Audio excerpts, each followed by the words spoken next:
어, 하나님 말씀을 보도록 하겠습니다.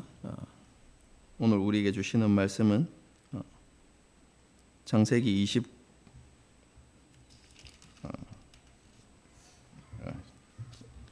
20장이 아니고 30장입니다. 창세기 30장 19절에서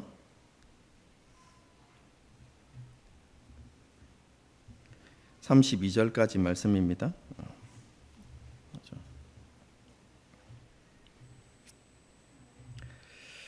창세기 30장 19절에서 32절까지 말씀입니다.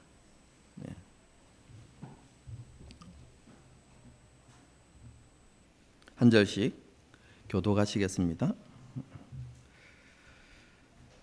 레아가 다시 임신하여 여섯째 아들을 야곱에게 낳은지라.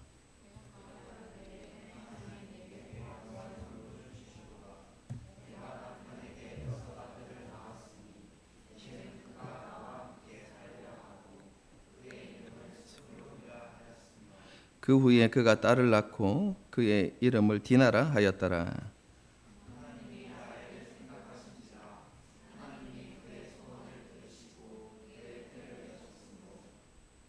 그가 임신하여 아들을 낳고 이르되 하나님이 내 부끄러움을 씻으셨다 하고,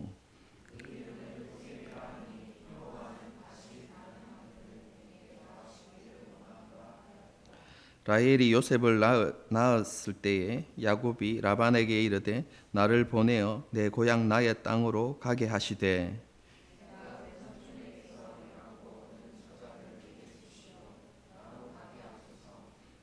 외삼촌에게 한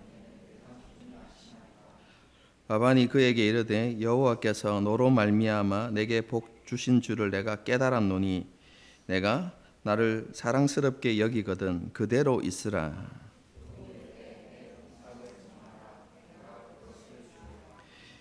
야곱이 그에게 이르되 내가 어떻게 외삼촌을 섬겼는지 어떻게 외삼촌의 가축을 쳤는지 외삼촌이 아시나이다.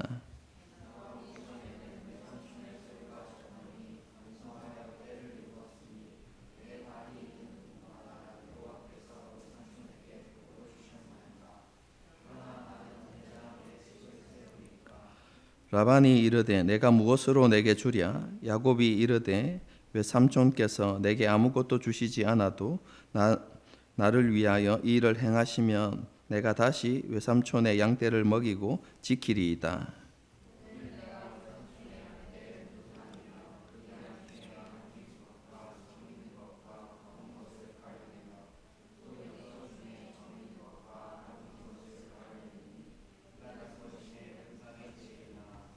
아멘. 형 에서를 피하여서 하란으로 도망하던 야곱에게 베델에서 하나님께서 나타나셨죠. 그리고 야곱에게 아브라함과 이삭과 맺었던 그 언약을 재확인해 주셨습니다. 하나님께서 야곱에게도 자손을 번성케 해 주시겠다는 약속과 또 가나안 땅을 기업으로 주시겠다는 약속을 해주셨던 것이죠. 거기에 하나를 더해서 하나님께서 분명히 말씀해 주셨습니다. 내가 어디를 가든지 내가 너와 함께 할 것이다 라는 귀한 약속을 야곱에게 주셨죠. 하나님께서는 그 약속을 신실하게 지키셨습니다. 그런 하나님의 함께 하심을 따라서 야곱은 하란에 무사히 도착했고 그리고 우물에서 라헬을 만나게 되어지고 라반의 집에 거할 수 있게 되어졌죠. 그리고 거기서 야곱의 순탄치 못한 생활이 시작됩니다. 아내를 얻기 위하여서 14년 동안 거기서 품꾼으로 지내야만 했던 것이죠. 먼저 사랑하는 라헬을 아내로 맞이하기 위해서 7년을 이렇게 며칠처럼 여기며 봉사했는데 라반으로부터 외삼촌으로부터 속임을 당하죠. 그렇죠?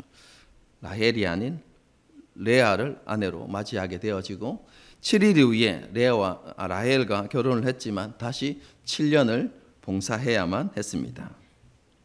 우리가 지난번에 살폈던 내용이죠. 오늘 이어지는 본문은요, 그렇죠? 레아와 결혼하고 그리고 7일 이후에 다시 라헬과 결혼한 이후에 그 이후에 7년 동안 있었던 일을 오늘 본문이 기록하고 있습니다. 야곱은 레아와 라헬 두 사람과 결혼했지만 라헬만을 사랑했습니다. 라헬만을 자기의 아내로 인정했습니다. 여러분, 이러한 마음이 어디에서 잘 나타나냐면 자녀를 대하는 태도에서 나타납니다. 우리가 이후에 살펴보면 알겠지만 라헬이 낳았던 요셉을 편애하는 모습으로, 여러분, 그 모습 속에서 야곱이 두 아내를 어떻게 생각했는지가 잘 드러나는 것이죠. 야곱의 마음에는 그죠? 섭섭함이 있었던 것 같아요.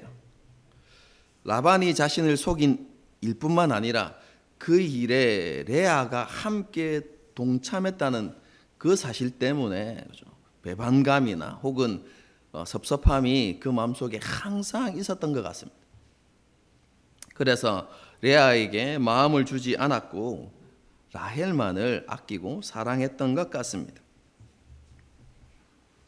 그런데요, 하나님께서 그런 레아의 슬픔을 갚아주시죠. 남편으로 사랑받지 못하는 레아를 먼저 긍휼히 여기시고 그에게 먼저 태의 문을 열어주셨습니다. 레아는 아들을 낳고 첫째 아들을 낳고 그 이름을 르우벤이다 이렇게 지었습니다. 이 이름의 뜻은 보라, 아들이다 라는 의미인데요. 여러분, 첫 아들이 무엇입니까? 가문을 이을 장자 아닙니까? 그 장자를 낳았음을 기뻐하면서 내가 이런 일을 했기 때문에 이제는 남편이 나에게 마음을 주겠지 이렇게 생각했던 것입니다.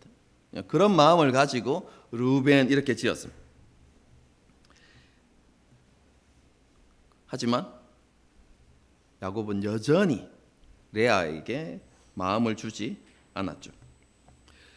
그 이후에 레아가 다시 둘째를 낳고 그 아들의 이름을 시므온이라고 짓습니다. 그 시므온의 뜻은 들으심이다 라는, 들으심이라는 의미인데요. 남편 야곱이 자신에게 사랑을 주지 않는, 마음을 주지 않는 그것을 한탄하며 슬퍼했을 때 하나님께서 그 소리를 들으시고 둘째를 주셨다라는 의미입니다. 그 이후에 레아가 또 셋째를 이렇게 낳게 됐죠. 그리고 이름을 레위라고 줬습니다. 이 레위는 연합이라는 뜻인데요. 남편 야곱과 온전한 연합을 이루고 싶은 그 간절한 마음이 여기에 담겨져 있습니다. 그렇게 레위를 낳은 후 다시 네 번째 아들을 낳게 되는데요. 그 이름을 유다라고 짓습니다. 찬송이라는 의미인데요. 이때는 레아가 남편과 관계가 좋아지기를 원하는 그런 소망이 전혀 표현되지 않습니다. 그냥 단순히 하나님을 찬양하게 되어지는 그런 모습이 나타나 있는데요. 이것은 남편과 애정을 나누는 그런 관계를 누릴 수 없지만 하나님께서 레아 그 자신에게, 그녀에게 하나님께서 은혜와 사랑을 베풀어 주고 계신다라는 그런 깨달음이 그에게 왔던 것 같아요. 그래서 자신의 상황을 내려놓고 하나님을 찬양하고 하나님께 감사하는 그런 모습으로 나타났던 것이죠. 여러분, 그런 의미로 넷째 아들의 이름을 유다라 이렇게 지었던 것이죠. 시편의 말씀처럼 하나님께서 그녀의 슬픔을 찬송으로 바꾸어 주신 것이죠. 이렇게 레아가 4명의 아들을 낳는 동안 라헬은 한 명도 낳지 못했습니다. 라헬은 시기와 질투심에 사로잡혀서 야곱에게 짜증을 내면서 이렇게 이야기하죠. 내게 자식을 낳게 하라. 그렇지 않으면 내가 죽어버리겠다. 여러분, 화를 내면서 그렇게 야곱을 협박했습니다. 여러분, 이것만 봐도 라헬이 어떤 성격이라는 거 잘 아시겠죠? 어떤 인물이라는 것이. 야곱하고 거의 비슷한 사람이지 않았을까, 뭐 이렇게 생각이 되어집니다. 이렇게 그렇죠? 라헬이 야곱을 협박하자 야곱도 화가 났겠죠. 그래서 이렇게 이야기합니다. 내가 하나님을 대신할 수 있겠느냐? 태의 문을 열고 닫으시는 분은 하나님이신데 내가 어떻게 그것을 하겠느냐라고 이렇게 그죠? 책망하면서 화를 내죠. 여러분, 라헬은 이러한 책망을 듣고도 생각을 바꾸지 않습니다. 하나님께 도움을 구하지 않고 오히려 자기 힘으로 그 문제를 해결하려고 더욱더 노력하죠. 그래서 자신의 시녀였던 비라를 야곱에게 주게 되죠. 그리고 그 비라를 통해서 두 아들을 낳게 되는데요. 첫 번째 아들은 다한입니다. 그가 심판하시다 라는 의미인데요. 심판자이신 하나님께서 자신의 억울함을 풀어주셨다 라는 의미로 그죠? 비라가 낳은 첫째 아들의 이름을 단이라고 짓습니다. 그리고 이어서 둘째를 낳게 되어지는데요. 그 이름을 납달리라고 이렇게 짓습니다. 납달리는 씨름하다 혹은 경쟁이라는 의미인데요. 그렇죠? 라헬은 그 둘째 아들을 낳고 이렇게 생각했습니다. 내가 언니 레아와의 경쟁에서 크게 이겼다.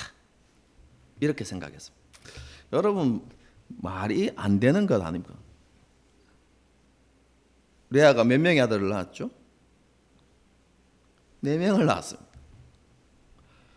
라헬은 자신이 직접 낳은 것도 아니고 시녀를 통해서 아들 둘을 낳았습니다. 여러분, 경쟁에서 누가 이겼습니까? 여러분, 어쨌든 그죠? 자존심을 이렇게 그죠? 내세우면서 자기가 이긴 것처럼 그렇게 포장하는 그런 라헬의 모습을 볼 수 있습니다. 여기에서도 그녀가 어떠한 성품을 지닌 사람이었는지가 잘 드러난다 이렇게 볼 수 있죠. 어쨌든 그렇게 라헬이 시녀를 통해서 두 아들을 낳는 것을 보고 레아도 자기의 시녀 실바를 야곱에게 주게 되죠. 그래서 두 아들을 낳게 되는데 갓과 아셀입니다. 갓은 복되다 혹은 행운이라는 뜻이고요. 아셀은 기쁨으로 충만하다라는 의미입니다. 레아는 실바를 통해서 아들을 낳은 것을 그렇죠? 복되게 여겼고 그리고 기뻐하며 그렇죠? 그것을 정말로 즐거운 일로 이렇게 받아들였던 것이죠. 그리고 자신이 많은 아들을 낳은 것을 인해서 그렇죠? 인해서 굉장히 자랑스러워했습니다. 그 자랑스러움이 그죠? 자랑스러워하는 마음이 그의 말 속에 이렇게 드러나게 되는데요. 이제부터 많은 여인들이 나를 복된 여인이다, 그죠? 이렇게 여길 것이다. 많은 여인들이 나를 부러워하게 될 것이다라고 이렇게 이야기하죠. 여러분, 이것은 그 당시 문화가 이렇게 잘 반영되어져 있는 표현입니다. 여러분, 그 당시 여자가 아들을 낳는 것은 정말로 명예로운 일이고 특별히 많은 아들을 낳는 것은 가문을 든든하게 세우는 정말로 명예로운 일이다. 귀한 일이다. 그리고 칭송받을 만한 일이다라고 이렇게 여겨졌거든요. 여러분, 자기 시녀를 통해서 낳은 아들까지 몇 명을 낳았습니까? 6 아들을 낳았죠. 여러분, 그것은 다른 여인들로부터 부러움을 살 만한 그런 일이었고, 여러분, 레아 스스로도 그렇게 여기고 받아들였던 것이죠. 그래서 자부심을 가지고 많은 여인들이 나를 복되다고 여길 것이고 나를 부러워하게 될 것이다 라고 이렇게 자화자찬했던 것입니다. 그 일 이후에 밀 거둘 때 한 5월경 정도 됩니다. 루벤이 들에서 합한 채를 얻어서 어머니 레아에게 주었습니다. 여러분, 우리가 이 성경을 읽을 때 그죠? 루벤의 나이가 몇 살일까를 잘 신경 쓰지 않습니다. 그냥 장성한 루벤이 들에 가서 그죠? 풀을 찾다가 합한 채를 찾아서 어머니에게 갖다 드린 것으로 이렇게 생각하지만 그렇지 않습니다, 여러분.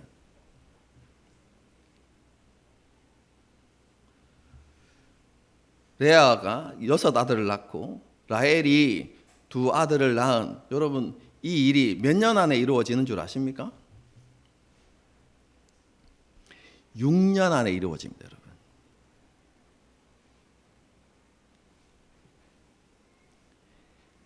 만 5년 안에 이루어진 일입니다, 여러분.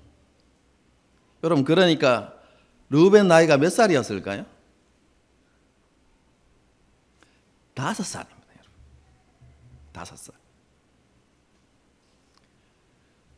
5살짜리가 이렇게 들에서 놀다가 그죠? 열매가 달린 식물을 하나 발견한 거예요. 그걸 뽑아다가 어머니에게 갖다 줬어요. 그런데 그 식물이 뭐였다고요? 합한 채였던 것입니다. 여러분, 그 상황을 이야기하는 것입니다. 여러분, 그런데 이 합한 채는 본래 이름은 만드라고라입니다. 만드라고라. 여러분, 이거는 마약 성분이 약간 들어 있는 식물인데요.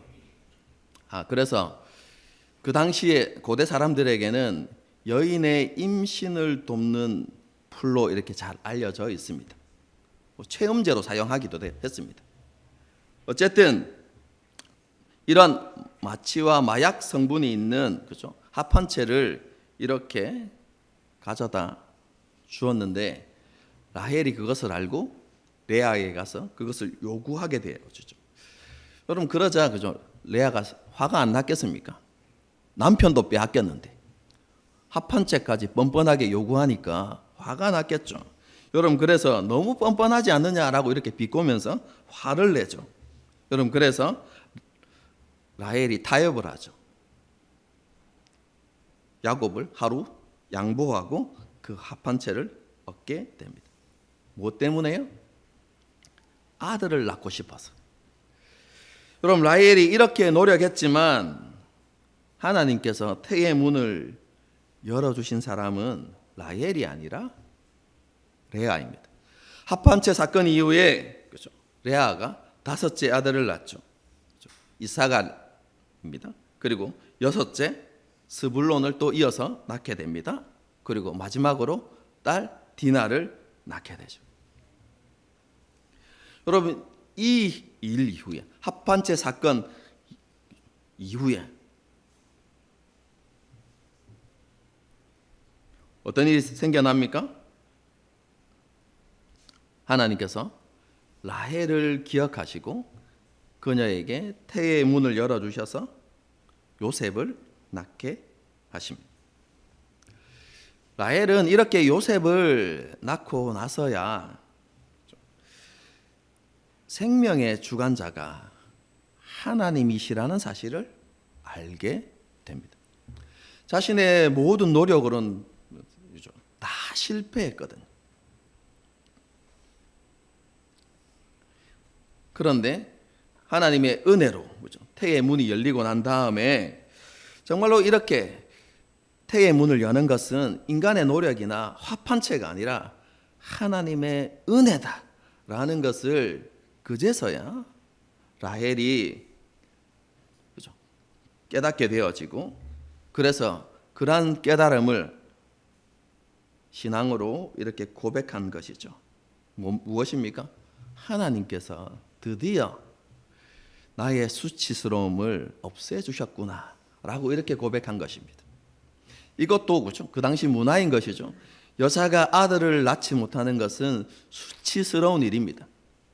부끄러운 일이었습니다. 그런데 하나님께서 은혜로 아들을 낳게 해주셨기 때문에 나의 수치스러움이 이제 다 씻겨졌구나 라고 그렇게 고백했던 것이죠. 라헬은 하나님께 그런 고백을 하면서 그렇죠? 하나님 또 다른 아들을 더해 주시기를 원합니다 라는 마음으로 아들의 이름을 요셉이라고 지었던 것입니다. 요셉의 의미가 무엇입니까? 더하다라는 의미입니다. 여러분, 이렇게 야곱은요 7년 만에, 여러분 오랜 세월이 아닙니다. 7년 만에 11명의 아들과 1명의 딸을 얻게 됩니다. 부인 4명으로부터. 여러분, 그 당시 아들은 가장 귀한 재산이었습니다. 그렇죠? 시편에도 아들을 뭘로 표현하죠? 장수의 등에 있는 화살이라고 이렇게 표현하죠. 굉장히 귀중한 재산이었습니다. 그리고 그렇기 때문에 많은 아들을 거느리고 있다는 것은 정말로 명예로운 일이었습니다. 많은 사람들의 부러움을 사는 일이었습니다. 그런데 야곱에게 몇 명의 아들이 있었다고요? 11명의 아들이 있었습니다. 여러분, 결과적으로는 성공적으로 보입니다. 여러분, 그런데 그런 과정을 면밀히 살펴보면 무엇입니까? 슬픔과 고통으로 가득하죠. 레아와 라헬 두 사람 모두에게는 결핍이 있었어요.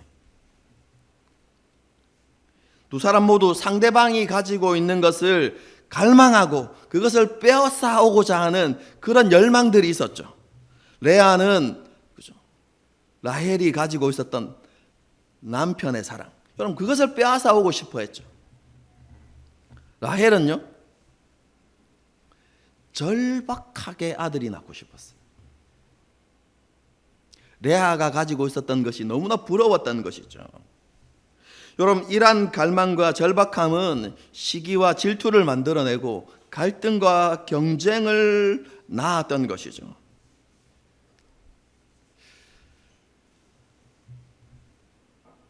가정에 조용한 날이 없었던 것 같습니다.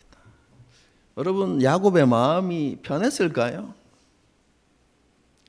잠언을 보게 되어지면 이렇게 얘기해요. 다투기 좋아하는 여인과 사는 것보다 그냥 광야에서 초막을 지어서 혼자 사는 게 더 낫다. 그렇죠? 여러분, 잠언의 지혜가 그것을 가르칩니다. 여러분, 그런데 야곱의 집안이 어떻습니까? 내 아내로 인해서 바람 잘 날이 없는 거죠. 그런데 하나님께서는 그런 상황을 통해서 하나님의 뜻과 계획을 이루어 가셨던 것이죠. 여러분, 그 당시 상황만을 생각하지 말고요, 이 이야기를 듣고 있는 1차 독자들을 한번 생각해 보십시오. 출애굽한 이스라엘 백성들이 지금 어디에 앉아 있습니까? 시내산에 앉아 있습니다. 그 무리가 큰 무리지 않습니까?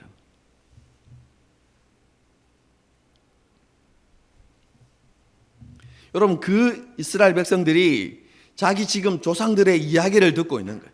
자신들이 어떻게 탄생하게 되었는지를 듣고 있는 것이죠. 그런데 너무나 부끄러우고 수치스러운 가문에서 그렇죠? 자기의 조상이 시작되어진 것이죠.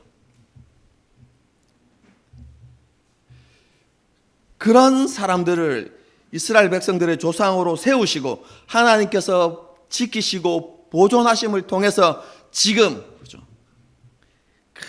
큰 이스라엘이 되어진 것이죠. 큰 민족이 되어진 것입니다.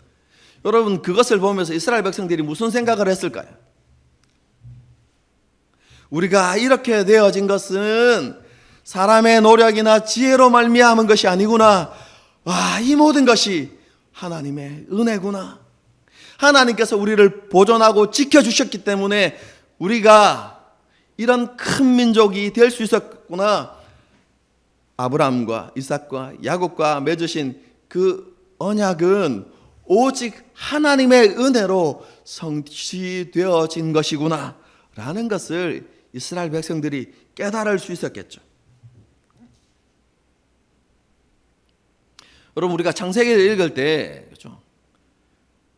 이 독자의 관점으로 여러분 본문을 보려는 그런 노력을 하면 조금 더 의미가 선명하게 다가올 것입니다. 어쨌든 그렇죠? 하나님께서는 그 모든 상황들을 통해서 하나님의 선을 이루셨던 것입니다. 야곱이 이렇게 하란에서 14년의 세월을 보낸 이후에 그렇죠?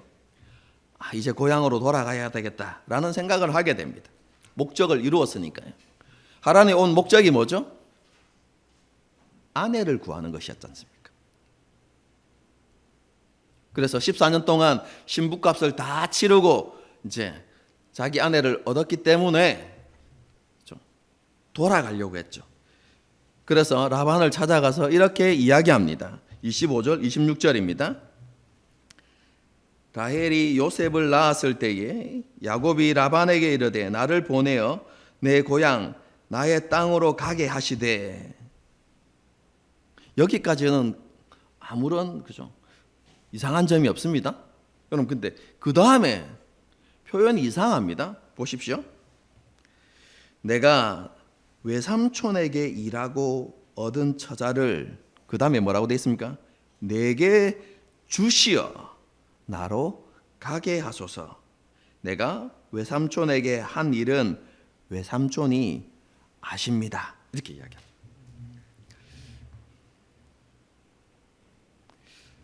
야곱이 뭘 이야기합니까? 결혼한 그 아내와 그 아내들이 낳은 자식들을 내게 주어서 가나안 땅으로 돌아가게 해 주십시오 라고 이렇게 이야기하면서 그렇게 라반이 주어야 할 이유에 대해서 이야기합니다. 그게 뭡니까? 외삼촌에게 한 일은 외삼촌이 잘 알지 않습니까? 근데 이 일이 무엇이냐면 야곱이 열심히 봉사하고 노력해서 라반의 소유가 크게 넉넉해진 것을 이야기합니다. 그것을 기억하시고 아내들과 자식들을 내게 주어서 가나안 땅에 돌아가게 해주십시오. 고향으로 돌아가게 해주십시오 라고 이야기하는 것입니다. 왜 이렇게 이야기하죠? 여러분, 4년 동안 쇠가 빠지게 그죠? 일을 해가지고 신부값을 다 치렀잖아요. 그리고 그것은 일반 신부값보다 거의 2배에 가까운 금액이라고 제가 이야기했지 않습니까? 그죠? 그런데 왜 또다시 라반에게 아내와 자식을 달라고 할까요? 여러분, 이것은 그 당시 종에 관한 법과 관련이 있습니다. 어떤 사람이 그죠? 게으름이나 혹은 천재지변이나 이래서 자신의 모든 소유를 다 잃어버리고 먹고 살 길이 없어서 어떤 사람에게 그죠? 계약을 맺고 품꾼 종으로 이렇게 들어가게 되어졌을 때요. 그 계약을 맺은 주인 혹은 고용주가 아내를 주어서 가정을 이루게 되어지면요, 그 사람은 종의 신분에서 벗어날 때 아내를 데려갈 수 없습니다. 주인이었던 그 고용주가 아내를 주었기 때문에, 그리고 그것을 통해서 자녀가 이렇게 탄생되어졌기 때문에 아내와 자녀는 누구의 소유이냐면 고용주의 소유입니다. 여러분, 이것이 그 당시의 법이고 이것이 율법에도 기록되어져 있습니다. 여러분, 궁금하신 분은 출애굽기 21장을 읽어보십시오. 그게 고대의 법이었습니다. 여러분, 그렇기 때문에 야곱의 아내는 누가 준 것이죠? 고용주 라반이 준 것입니다. 여러분, 그렇기 때문에 아내와 자식들의 소유권이 누구에게있습니까?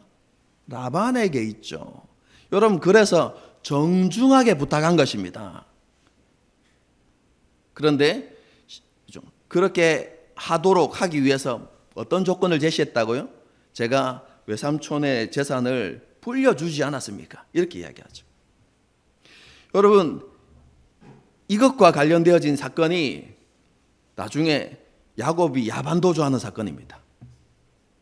야곱의 소유가 점점 많아지고 라반의 소유가 줄어들게 되었을 때 라반의 안색이 변했다고 되어 있거든요.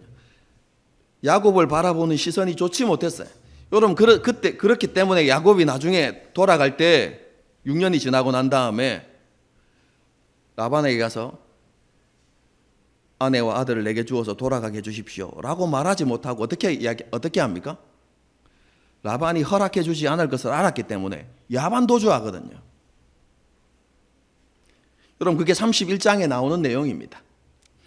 이런 문화가 있다라는 것을 여러분들이 알아야만 이 이야기가 여러분 이해가 되는 것이죠.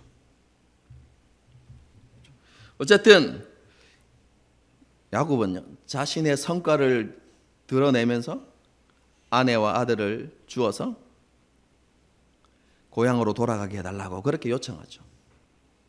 여러분, 그런데 라반은요, 야곱을 돌려보내고 싶은 마음이 1도 없었습니다. 왜냐하면 자기의 재산이 넉넉해진 것이 야곱 때문이라는 것을 너무나 분명하게 알았기 때문에 그렇습니다.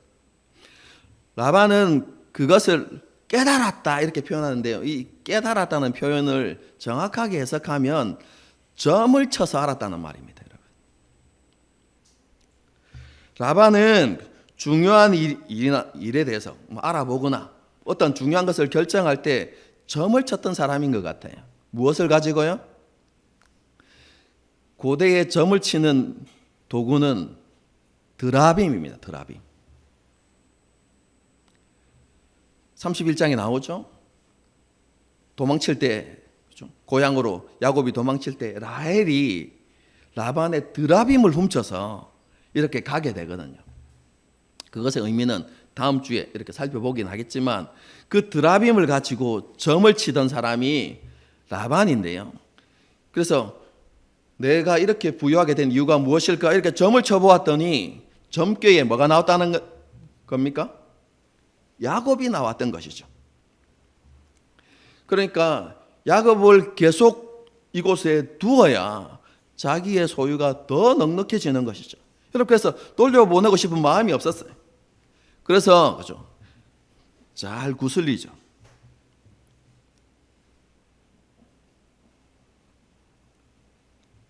뭐라고 이야기합니까? 선심을 쓰듯이 앞으로 계속해서 일을 해라. 그렇게 하면 내가 품삯을 주겠다. 이렇게 이야기하면서 선심 쓰는 듯 이렇게 이야기하죠. 품삯을 네가 정해라. 네가 요구하는 대로 주겠다 라고는 이야기하죠. 여러분, 이렇게 이야기하니까 야곱이 지금까지 쌓였던 불만을 그죠, 이야기합니다. 라반의 처세가 부당했다는 것입니다. 쉽게 풀어서 설명하면 이렇습니다. 나는 지금까지 최선을 다해서 외삼촌의 가축을 돌보았습니다. 제가 게으르지 않고 열심히 일했다는 것은 외삼촌이 더 잘 알고 있습니다. 이런 수고 때문에 외삼촌의 소유는 점점 더 많아졌습니다. 그래서 당신이 내 때문에 그죠, 큰 부자가 되었다는 거죠. 그것은 하나님께서 내가 하는 모든 일에 복을 주셨기 때문입니다 라고 이렇게 이야기하면서 14년 동안 일을 한 것은 신부값입니다. 그런데 그 일 때문에 삼촌의 소유가 크게 넉넉해졌다면 그것에 대한 보상은 조금이라도 주어야만 했지 않습니까? 라고 이렇게 여러분 이야기한 것입니다.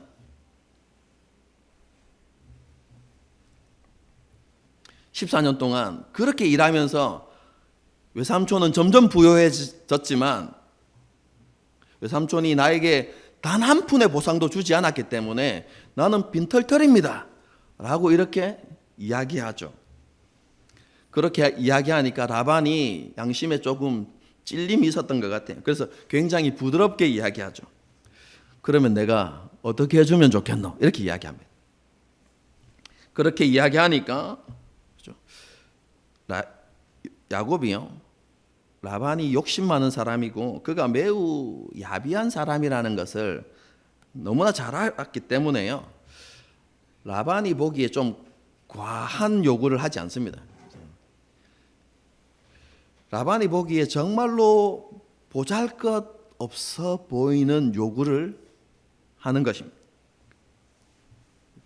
라반이 기꺼이 받을 만한 제안을 한 것이죠. 여러분, 그게 무엇이냐면 14년 동안 나에게 보상하지 않았던, 나에게 주지 않았던 그것에 대한 보상으로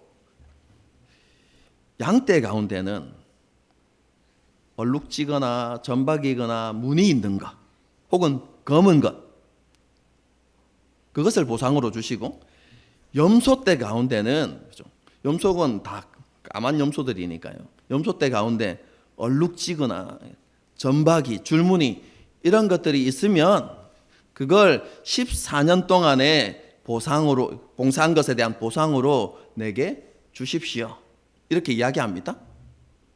그리고 앞으로 봉사하는 것에 보상도 그렇게 해 주십시오. 이렇게. 양떼 중에 흰 것 말고 얼룩이, 점박이, 줄무늬 나오면 그게 나의 삭시고, 염소떼 가운데도 까만 게 아니고 희거나 얼룩지거나 줄무늬가 나오면 그걸 나에게 보수로 주십시오 라고 이렇게 이야기한 것이죠. 라반이 보니까 별것 아니거든요.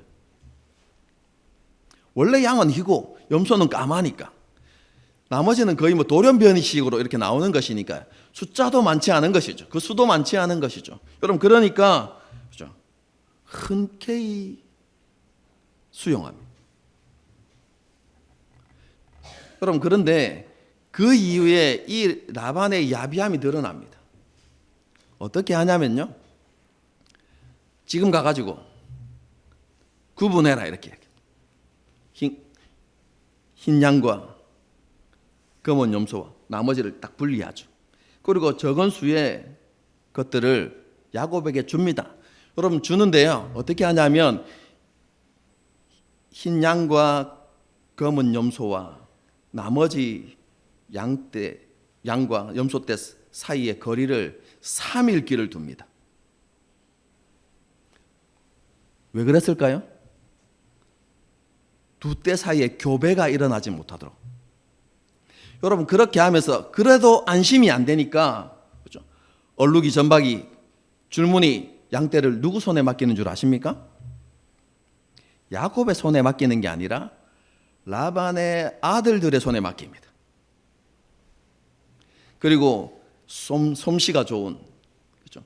양을 잘 치는 요셉에게는 자기 소유의 양떼와 염소떼를 맡기는 것이죠.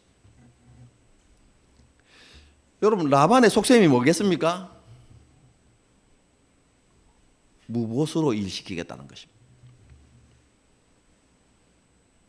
여러분, 라반이 여러분, 수를 쓴 겁니다, 여러분.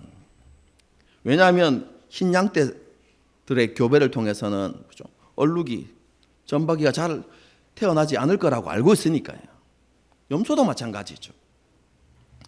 그래서 모든 가능성을 거의 제로로 만들어 놓고 무보수로 일시키기 위해서, 그렇죠, 그런 계략을 펼쳤던 것이죠. 그런데요, 이런 라반의 계획이 철저하게 무너지죠. 야곱은 흰 양과 검은 염소가, 그렇죠, 얼룩지거나 점박이 무늬의 새끼를, 그렇죠, 낳을 수 있도록 많은 노력을 기울이죠. 어떻게 합니까?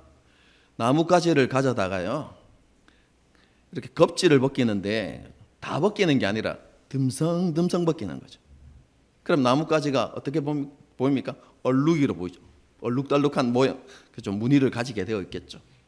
그래서 양이나 염소가 교배를 해서 새끼를 뵐 때쯤이 되어지면 그 앞에 그 나뭇가지를 딱 세워두는 것입니다.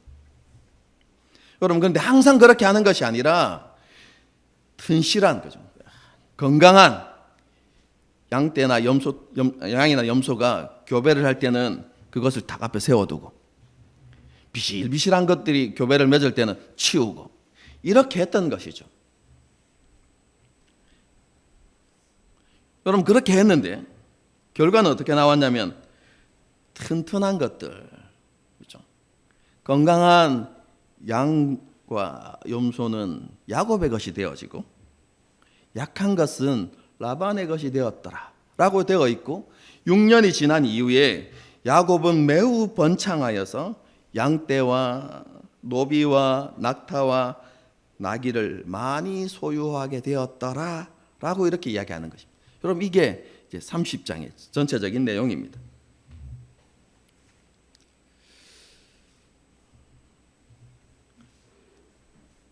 결과만을 보게 되어지면 야곱이 성공한 것처럼 보입니다. 성공했죠. 여러분, 그런데 20년의 세월을 좀 자세히 한번 들여다보십시오. 20년 동안 어떻게 지냈습니까? 품꾼으로 지냈죠. 더 정확하게 이야기하면요, 관계가 그냥 외삼촌과 조카의 관계여서 품꾼 이렇게 표현하지만 정확하게 그 당시 문화 속에는 종의 삶을 산 것입니다. 여러분, 20년 동안 종로로 탄 것이죠. 그리고 그 기간 동안 14년 동안은, 그렇죠, 신부값을 갚기 위해서 노력을 했습니다. 쉽게 이야기하면요, 월급 통장에 잔고가 항상 14년 동안 영원이었다는 거죠. 우리 우스갯소리로 이렇게 이야기하잖아요. 월급이 들어오면 통장을 스쳐 지나간다고요. 그런데 우리가 그렇게 스쳐 지나간다고 할 때는, 그죠, 여윳돈이 다 빠져나가고 그냥 꼭 필요한 돈만 있었다, 남았다, 뭐 이런 의미지만 실제로 야곱은요, 스쳐 지나갔습니다. 통장 잔고가 14년 동안 항상 영원이었습니다. 여러분,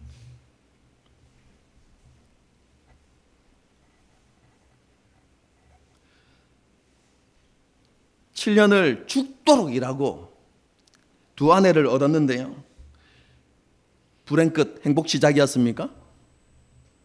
아니요. 그 결혼으로 인해서 모든 문제가 시작되었습니다. 시기와 질투와 갈등과 경쟁으로 인해서 평안한 날이 하나도 없었죠.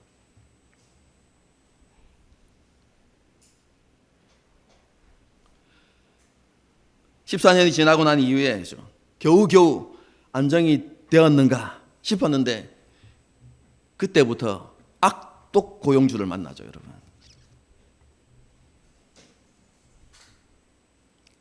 6년 동안 교활하고 악한 고용주와의 치열한 눈치 싸움이 시작됩니다. 오늘 본문에 나타나지 않지만, 그렇죠,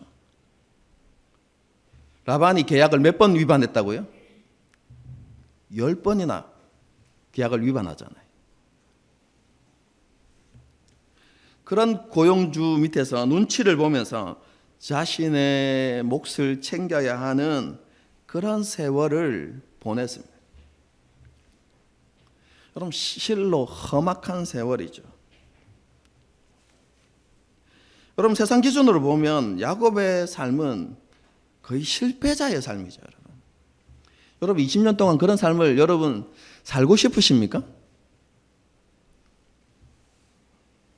사회적 경제적 약자로서 불합리함과 억울함 속에서 20년의 세월을 보낸 겁니다.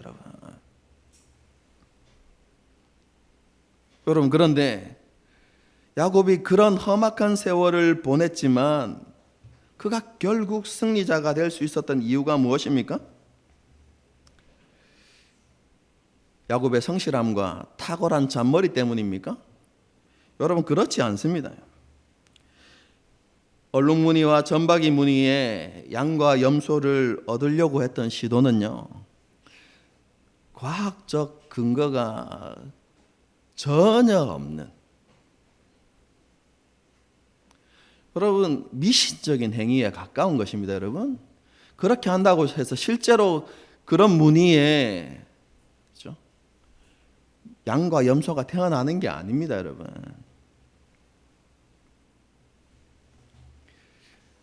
더 엄밀하게 이야기하면요, 야곱이 그렇게 했던 행동은요, 불신앙입니다. 여러분,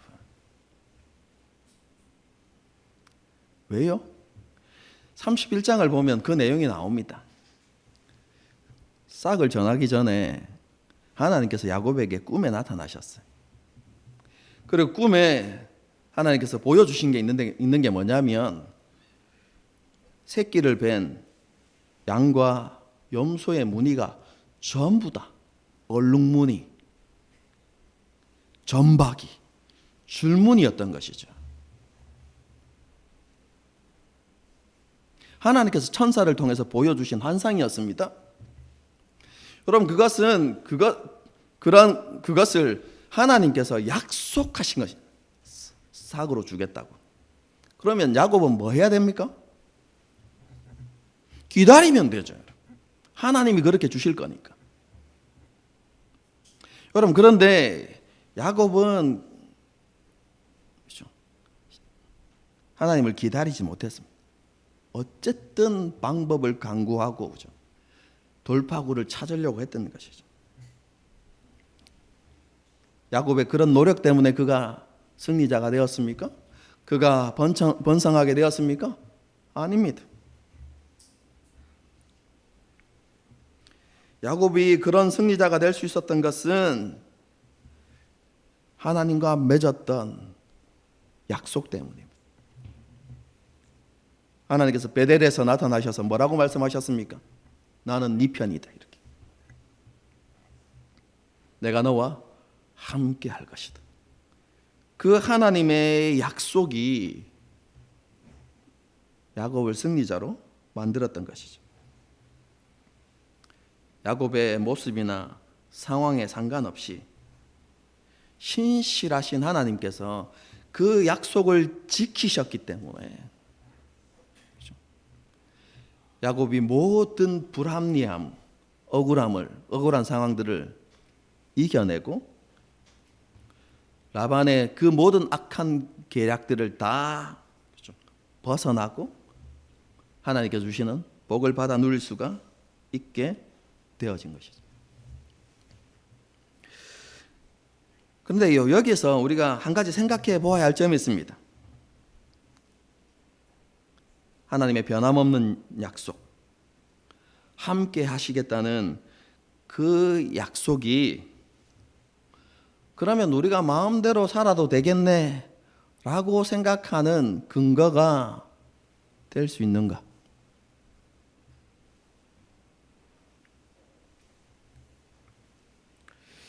여러분, 우리가 알아야 되는 것은 하나님께서 함께 하신다는 그 약속이요,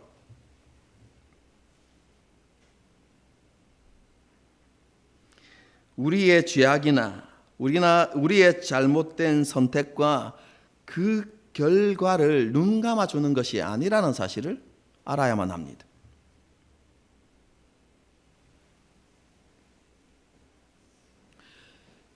야곱이 하란에서 보냈던 험악한 20년의 세월은요, 하나님께서 야곱에게 내리신 징계의 세월이었습니다.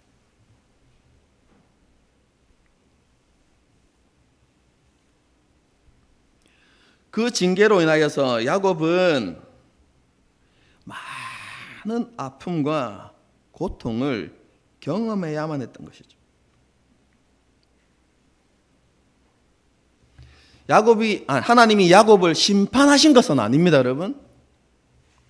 사랑하는 아들로서 징계하신 것입니다. 여러분, 하나님의 언약 안에 있는 사람들은 하나님의 심판을 받지 않습니다. 왜요? 우리가 받아야 하는 그 심판을 예수님께서 십자가 위에서 이미 받으셨기 때문에 그렇습니다. 여러분, 그래서 하나님의 백성, 하나님의 언약 안에 있는 사람들에게는요, 더 이상 심판이 없습니다.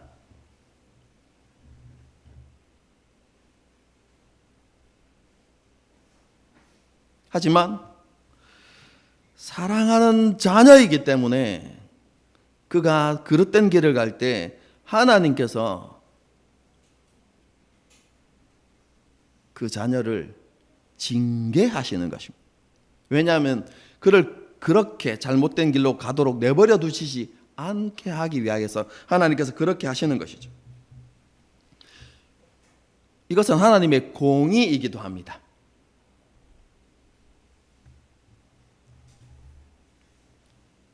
여러분, 우리는 분명히 알아야만 합니다. 하나님께서 자기 백성들을 사랑하시지만 거룩한 사랑을 하시는 것입니다. 오늘날 일부 부모들이 보여주는 그냥 무작정 무조건적 사랑, 그죠? 자녀가 잘못해도 오냐오냐 하고, 여러분, 그런 사랑이 아니라 하나님의 사랑은 어떤 사랑이라고요?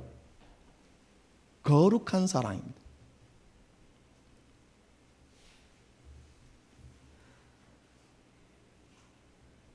하나님은 공의 가운데서 자기 백성들에게 하나님의 사랑을 베풀어 주시는 것입니다.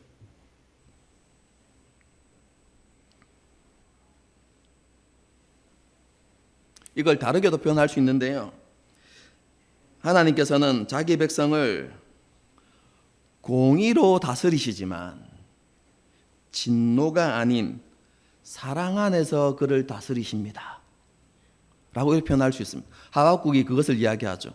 진노 중에도 하나님은 긍휼을 잊지 않으셨습니다 라고 이렇게 표현하죠. 쉽게 말해서 사랑하는 자녀들을 향한 하나님의 징계는 슬픔과 고통으로 끝나는 것이 아니라 그에게 유익이 되게 하신다는 것입니다. 그래서 아까도 말씀드렸지만 하나님의 사랑은 거룩한 사랑이다 라고 이렇게 표현할 수 있는 것이죠. 우리가 범죄하고 하나님께서 원하시지 않는 길을 갈 때 하나님께서는 우리를 사랑으로 징계하십니다.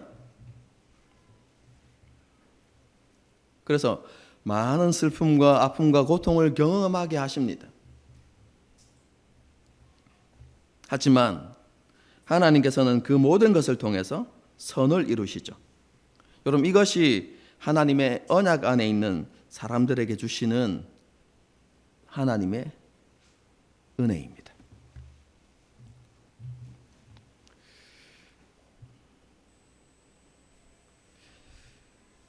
오늘 본문을 통해서요, 이런 하나님의 은혜가 우리 가운데 있음을 다시 한번 마음에 새길 수 있었으면 좋겠습니다. 때로 우리가 삶을 살아갈 때 사람에게 속을 수 있죠. 직장생활 하다 보면 라반과 같은 악덕 고용주를 만날 수도 있습니다. 악독 고용주가 아니더라도 나를 괴롭히는 상사나 동료들을 만날 수도 있습니다. 때로는 우리의 계획이 무너지는 때도 무산되어지고 무너지는 때도 있을 것이죠. 우리가 실수하더라도 실수하고 우리가 잘못된 선택을 하는 때도 있겠죠. 여러분, 그런데요, 그것이 우리의 죄와 우리의 범죄로 인하여서 우리에게 내려지는 하나님의 징계라고 할지라도 여러분, 우리는 낙심하거나 절망할 이유가 없습니다.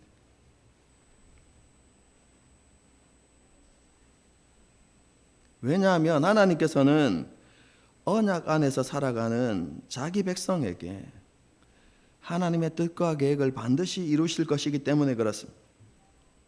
쉽게 말하면 우리의 삶이 실패로 혹은 패배로 끝나지 않게 하실 것이기 때문에 그렇습니다. 하나님은요, 반드시 우리를 승리자가 되게 하실 것입니다. 그것에 대한 비결은 항상 강조해왔고 지난 주일 설교를 통해서도 강조했습니다. 하나님 앞에서 우리가 예배의 삶을 살아야 하고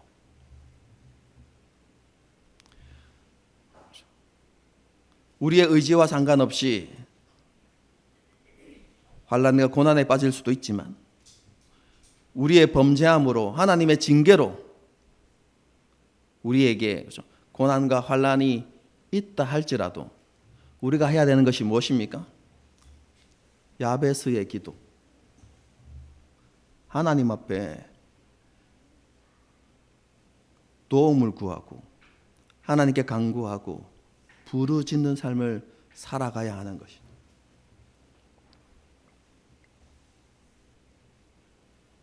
하나님을 바라보고 의지하는 삶을 살아가야 하는 것이죠. 그러면 하나님께서 우리의 삶이 물된 농산과 같이 그렇게 변화되게 해주시는 것이죠. 우리가 이러한 은혜를 다 누려갈 수 있었으면 좋겠습니다. 그것을 위해서 다시 한번 강조합니다. 예배 전에도 이야기했지만 하나님을 예배하는 일을 가볍게 여기지 마십시오.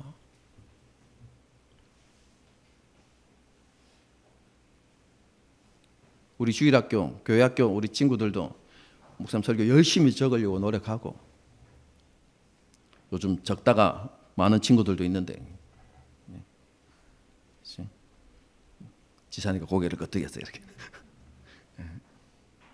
열심히 기록하고 우리 어른들도 우리의 자녀들이 보기에 합당한 모습으로 예배드리기 위해서 최선을 다하고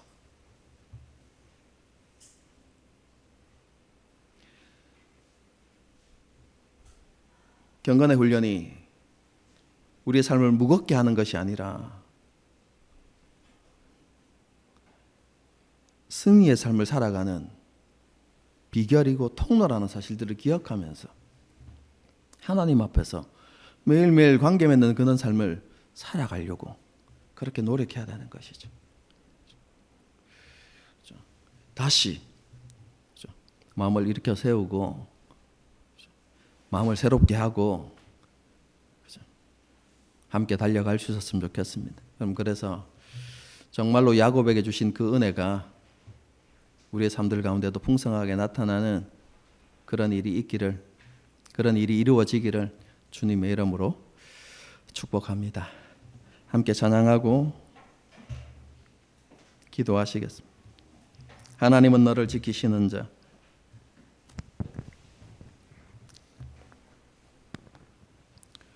여러분, 하나님이 우리 편이십니다, 여러분.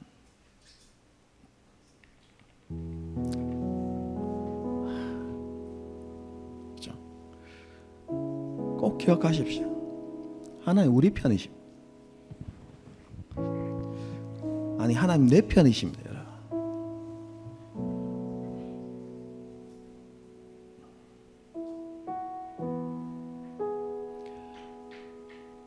억울하면 내 편이신 하나님께 달려가십시오. 힘들면 내 편이신 하나님께 도와달라고 하십시오.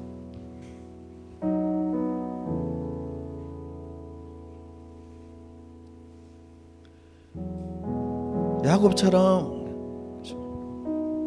얼룩덜룩한 가지를 만드는 노력 안 해도 됩니다, 여러분. 하나님의 약속이 우리 가운데 있잖아요.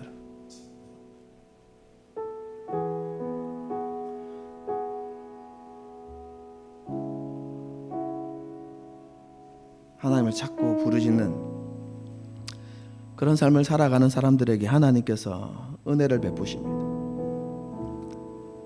하나님은 온 땅을 두루 감찰하사 전심으로 자기를 찾는 자들에게 능력을 베푸십니다. 여러분, 우리가 하나님 앞에서 그런 믿음을 보여드릴 수 있었으면 좋겠습니다. 그렇죠? 이 시간 찬양하면서 그렇죠? 그렇게 고백했으면 좋겠습니다. 그렇습니다. 하나님 내 편이십니다.